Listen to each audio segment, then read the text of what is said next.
So yes, hello. Yes, I am an anaesthetist. There's this perception that the job I do is actually very easy, that there's not really much to it. So to overcome this myth, here is a song I wrote about it one day during an operation.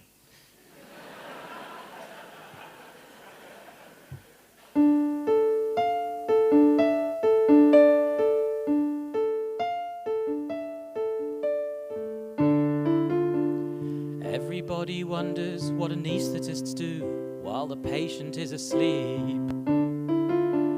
Everybody wonders what we do for 3 hours while that machine goes beep. Everybody reckons we drink coffee and we gossip and we're generally subversive.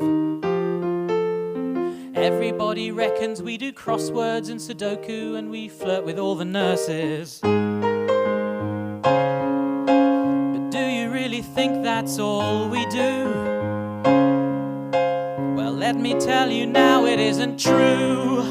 'Cause we sometimes check the screen, and every now and then we write stuff, and if we have to intervene, we inject a bit of white stuff, and we offer to alter the lights, or the height of the bed, or fiddle with the radio, change the CD. We'll even check the patient occasionally. And if they move, we turn the vapor up high so that we can go back to playing on our iPhones. 'Cause when the patient's asleep, we just sit and listen to the beep. We just sit and listen to the... Once upon a time I took pride in my job, but now I think it's time to depart. 'Cause I just sit here every day and listen to blips of the heart.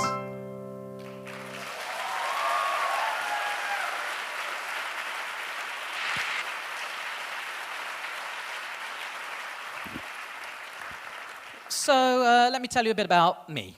I've always liked music, I've always liked singing. As a kid, school choirs, that sort of thing. So when I was a medical student, I changed the words to Angels by Robbie Williams so that it was about our medical school, and I sang it at one of our shows, and it went down really well.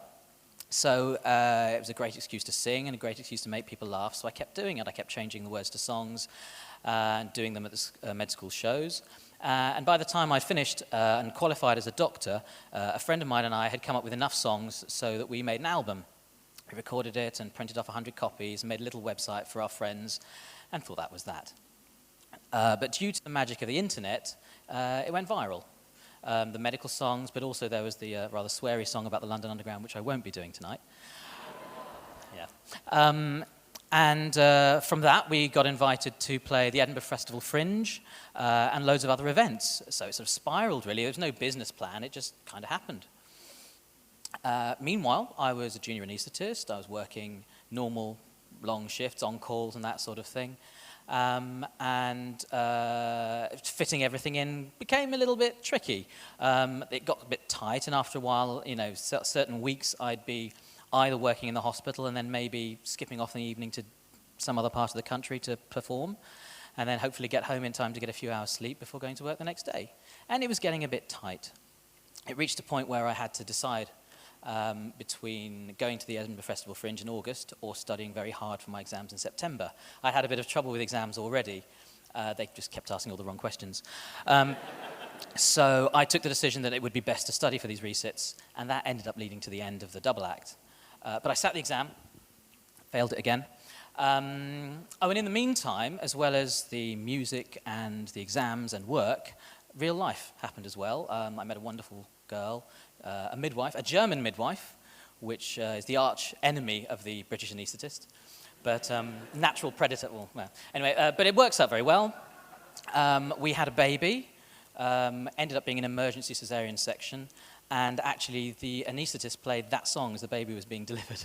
So that's the first thing he and the entire theatre heard was me singing, which was a bit surreal. It felt very natural being in an operating theatre, too natural, in fact, given that my wife was having emergency surgery. Where was I? Yes, anyway, I passed the exam. Finally got the letters FRCA after my name at the cost of probably at least a year per letter.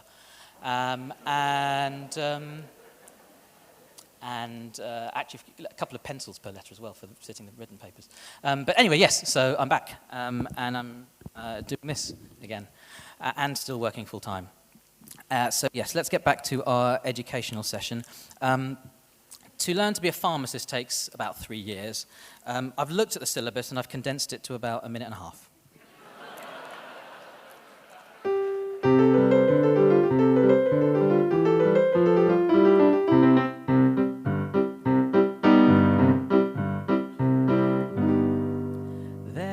Aspirin, adrenaline, and also aminophylline, amphetamine, adenosine, augmentin, and rifampicin, amoxicillin, penicillin, heparin, and warfarin, estrogen, progestogen, and canesten, and chloroquine. There's bendraflumethiazide, and also cyclophosphamide, and metoclopramide, acetazolamide, tropicamide, loperamide, amiloride, and cyclazine, and frusemide. And if you're up the duff, you'd best avoid thalidomide. There's lithium, fluoxetine, and also amitriptyline, paroxetine, digoxin, GTN, and azathioprine, biconazole, atenolol, also chloramphenicol, and if you want to overdose, there's always paracetamol.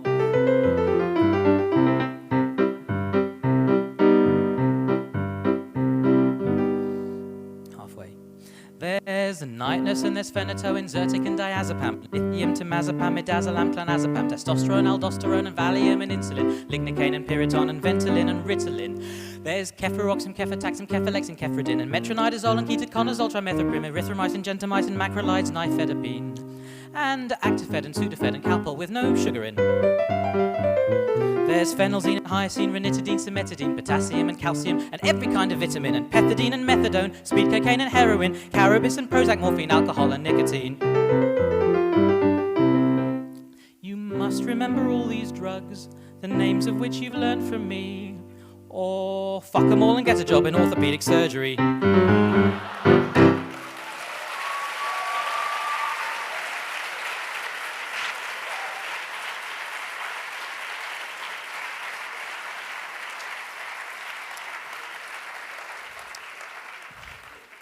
And now a little advice for anyone who works with children.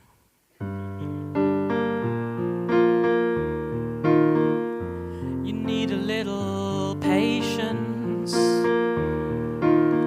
when you're trying to examine a child. They're a source of such frustration when you want them to stay still for a while.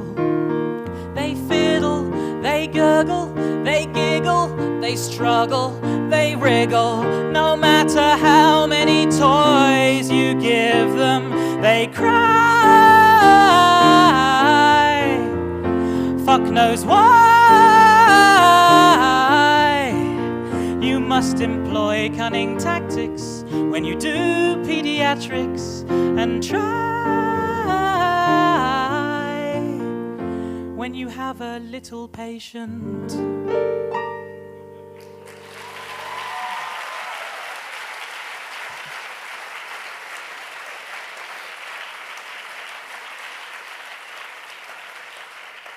This one is just silly.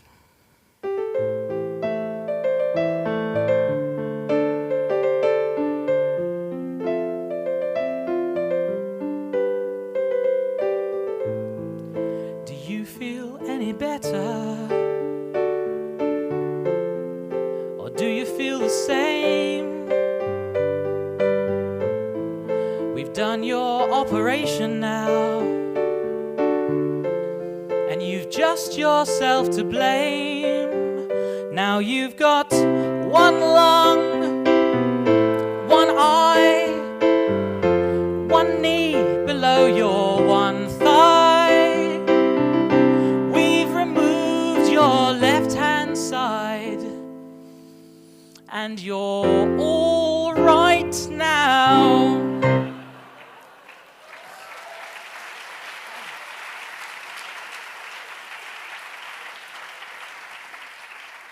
So we're near the end of this session.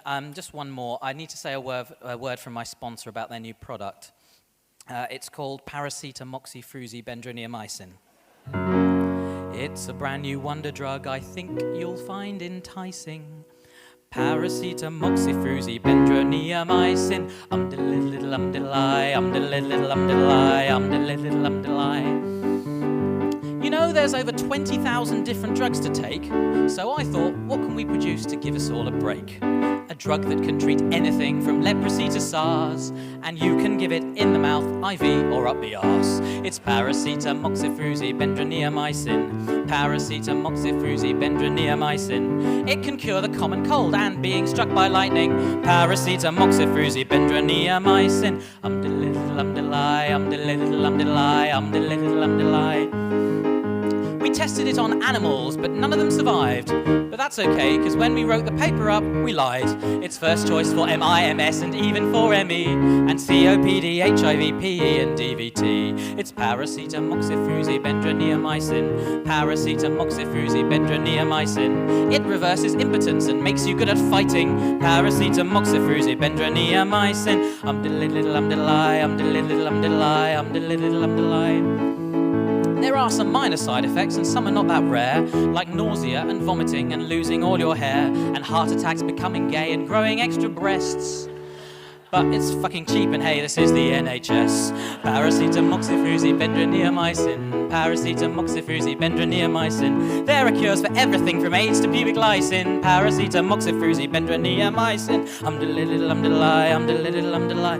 Paracetamol, bendroniamycin. We make it from the cerebellar cortex of a bison. It's the only cure for measles, so you better get supplies in. Paracetamol, bendroniamycin. Umdilidl, umdilai, umdilidl, umdilai. Paracetamol, bendroniamycin. Pharmacology is something I never got a prize in, cause I was doing this crap when I should have been revising. Paracetamol, bendroniamycin. Umdilidl, umdilai, umdilidl, umdilai. Paracetamol, bendroniamycin. We sell lots in Japan cause it's the antidote to ricin. The Minister for Health, we hear, will shortly be advising, take paracetamol, bendroniamycin.